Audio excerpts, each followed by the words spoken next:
So, Francis Ngannou got it done, man. It feels good for somebody you're rooting for to actually get it done. I'm not gonna lie, I was really close to just putting money on FEREIRA just because sometimes it just feels like who you want to win doesn't win. Izzy didn't get it done. A couple other people I was rooting for didn't get it. Volk didn't get it done. You know, but he got it done in a bit of an unpredictable fashion than what I was expecting anyway. I don't know if anybody was expecting him to wrestle. Actually the commentary booth was right on this one. They put in like their keys to victory was like wrestle, be smart and patient, and FEREIRA's was like defensive, anti-grapple, things like that. And I was like, what makes you think Ngannou was gonna come out there and just wrestle him? Like now for sure, I would have expected him if the fight wasn't going his way. I would have expected him to take a shot. I mean, he did it against Cyril Gane, and we know Francis Ngannou to not be super egotistical. He just happens to have a lot of power and can knock people out like that. However, he even wrestled against Stipe a little bit. In the second fight, he did some counter grappling to him when he stuffed the takedown and then started grappling himself.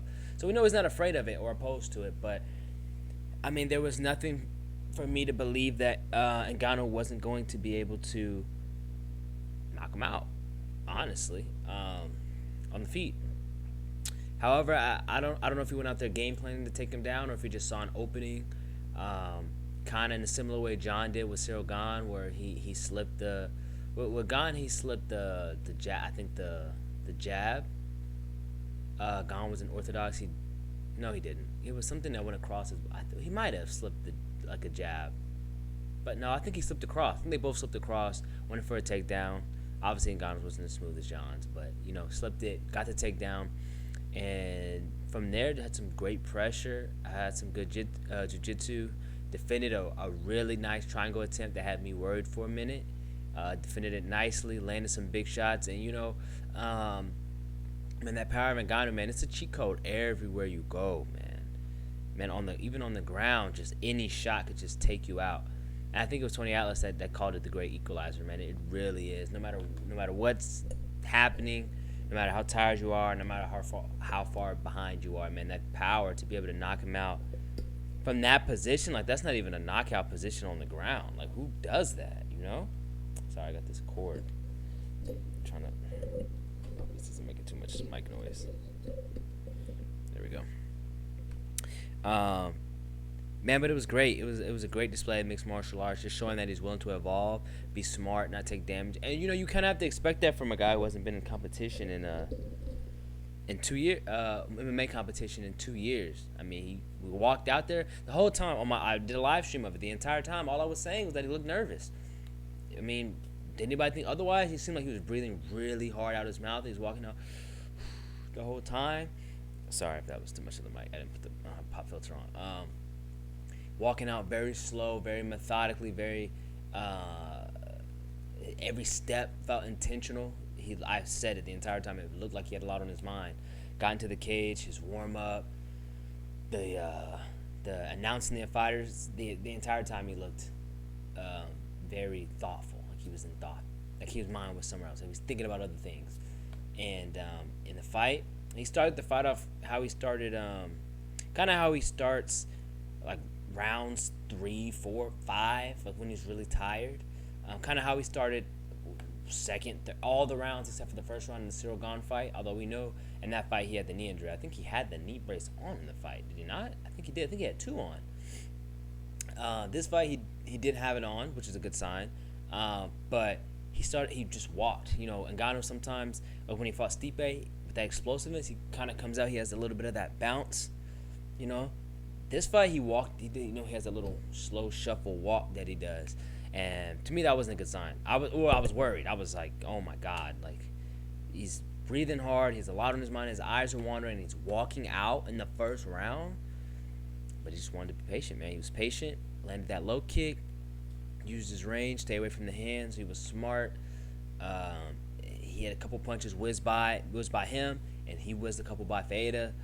They reset, and Ngannou started putting that pressure on him, walked him down, got that takedown with pretty much no effort, man. I mean, I know FEREIRA's a black belt in jiu-jitsu, but I wonder if he has any real takedown defense, because I tend to believe I tend to think that anybody who's fighting Feda probably trains a lot of grappling, or they're Ryan Bader, who is a wrestler. So I'm like, okay, they take him down. It makes sense because that's what they're focused on. But I don't necessarily know if Ngannou, maybe he hid the footage or what, but I don't necessarily know if Ngannou was going out there, like I said, to wrestle. So Feda might just really need to work on his takedown defense. But he took him down, landed some shots, knocked him out, man. What a great thing. Good to see him as a champion, have that belt again. Now he continue his tour, his marketing, his everything as a champion once again. And he's a super fights champion, So Fajeda could still go. PFL is kind of organized a little odd, The super fights champion's obviously not gonna really. I don't really know what that belt's gonna mean. We have the playoffs championships, so that's how they continue to have championship fights, whatever. Which I guess Fajeda could jump back in the pool for that. But Fajeda, he's kind of the guy that's killing all these heavyweights, So I don't know what's gonna be next, but they have time. Ngannou's still a big name. He can carry that belt. We're gonna want to see him fight again, but we're gonna want to see a challenger that's worthy. Maybe Bader can run it back. Maybe Bader can face Ngannou. Who knows? Right now they have a super fights champion, a good person to carry that torch to carry the brand of the PFL. Man, it kind of makes me want to see. And nobody's mentioned this, so I don't know if I'm crazy, but I don't know. I kind of want to see him versus Pereira. Like I would have wanted to see that. If he was still in the UFC, we would have had him. He would have fought John. John probably would have won. It's hard to say because Ngannou, he just put you out. John's been hit, against really good strikers, really good kickboxers, but like really slick kickboxers. Ngannou's not necessarily slick, and I think he's probably better now than he was then. A little more ring rust, but with all the boxing he was doing and that experience, he's probably better now than he was. But he had never been knocked out back then either. So with a good grappling camp, he's shown that he's able to learn. That would have been a really good fight. But let's say John wins, because he probably could have won. Then maybe Ngannou would have fought like Sergey or something. Aspinall does what he does. We still have these 3 heavyweights at the top. We could have potentially had 3 people that Pereira could have fought that would have been massive fights. Because even if we're gonna lose to John Jones, it's still a massive star. Still a massive fight for him to fight Pereira, Aspinall to fight Pereira, Jones. It's a couple fights. I'd like to see Pereira fight anybody at heavyweight. Blades. All of them are saying they're gonna take him down. All 3 of those people will take him down. Jones is not stupid. Ngannou, as we see, is not stupid. And Aspinall said, I'm going to tackle him. I'm going to football, rugby tackle him the very first 5 seconds, because why not? I don't get paid by the hour or by the minute, So, another news, what else happened? Cyborg got the job done. Something I noticed about the PFL is they have very, very competent judging. And the judges don't come from the organization, they come from the commission, which makes me curious. Because in the UFC, I feel like that Cyborg fight would have been 48-47 or a split decision. You know what I mean? The Edwards fight, Edwards and Eblen. I'm just thinking in the UFC. I'm not saying what it should have been. In the UFC, come on, man. You can't tell me I'm crazy? I just realized I was really close to this. Let me back up a little bit. I'm crazy though. You can't tell me that Sal D'Amato, even Sal D'Amato, he was the one dissenting judge on I think the Cyborg fight, but they put like 49-46, he was 48-47. But you can't tell me like in the UFC he wouldn't have gave it to Larissa. I don't know. Am I crazy? I don't know. Maybe I am. Maybe I am crazy. But it did seem like the PFL had very competent judges, and they all agreed. They all agreed on the Eblen's fight. They all agreed on the Cyborg fight. Man, that Eblen fight was good. If Edwards had the takedown defense of his brother, he wins that fight. He just got taken down every single time. I can't say he's a better mixed martial artist, but if he just could fight the hands, keep his balance, and it was a little bit more, was quicker to his reactions and didn't let, because Eblen wasn't shooting crazy takedowns. His setups weren't crazy. He wasn't scrambling super hard. It wasn't chain wrestling. He just was running into him and running him into the cage, and Edwards couldn't stop it. If Edwards could stop it, he wins. And if he came out there like he did in the fifth round, he just walked him down. He was reacting as soon as Eblen touched his midsection, he was grabbing the hands, making space, boom, coming back, teep to the body. Eblen was taking those teeps too. He's tough. He was taking those push kicks to the body. I thought he was going to get finished. And he was boxing, he was just going ham. Same with Edwards. When Edwards comes forward and fights like that, it's kind of hard, but they're so methodical. They fight like boxers trying to fill people out. And it's like, it's MMA, bro. Like, it's not, you don't just have to deal with like the punches here and here. You got the wrestling and the kicks and the clinch. Like, there's so much. You can't just sit and just try to pick people apart like that. And even that Usman fight kind of turned into a dog fight. Usman made it a dog fight. The third fight. I was rooting for Edwards though, man. He's really good. It'd been nice for him to get that win. They could have set up a nice trilogy. They could have both been champions. He probably can make 170 too. Maybe he should try a shot at 170. But it was a good fight all in all.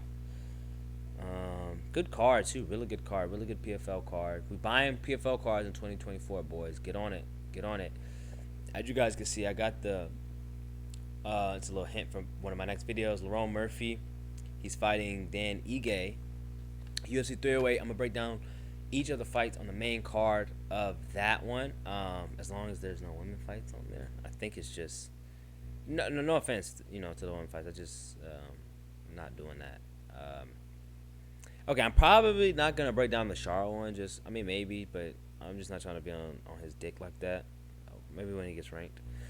You know what I'm saying? Like, I'm not trying to be on the bandwagon. He's cool. He's good. Really good. Exciting. I'm gonna watch it, but I don't know if I'm gonna break it down. But definitely gonna break down Topuria Holloway, Whitaker Chimaev, Lerone Murphy and Ige, and Magomed and Alexander Rakic, who I think is gonna win, and what the implications of that are. So.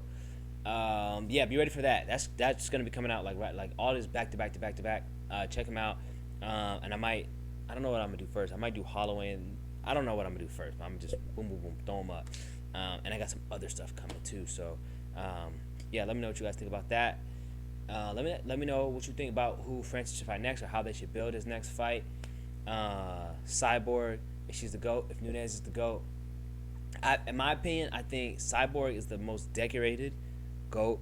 Nunes is the most skilled GOAT, like she's the best, and Rousey is the most like she brought the most eyes into it. But Cyborg has kind of put on a rep for women's MMA before them and after them, so if she might just be the GOAT. Pacheco put on a good fight though. She was in there taking it, taking everything Cyborg had, and I know Cyborg. She had those cuts, man. I think she was just fighting. I think she fought a little less reckless because she didn't want the fight to get stopped because she had 2 bad cuts. So shout out to Cyborg, good fight. Shout out to Eblen, killing it, still undefeated, I believe, right, as always. And NGANNOU doing his thing and putting on for the PFL and giving them a product that they signed up for when they signed him. So he's continually bringing value everywhere he goes, making people money, and that's going to set him up for a huge success and to be a legend in the combat sports arena, because so many more people are going to know him. So he's going to set himself up for life after this, and set his legacy up and legacy for his family big time after this. So hopefully PFL can continue to put on some super fights. Looking forward to see Usman and Magomedov fight again. Looking forward to seeing everything. So stay tuned for the UFC 308 breakdowns and some other videos I got, like some fantasy fights I want to see. Sneak peek. The first one is probably going to be Khalil Roundtree versus Sean Strickland. All right. Like, subscribe, all that stuff. Follow me on TikTok for the DC impressions, Twitter, X, all that. All right, bet.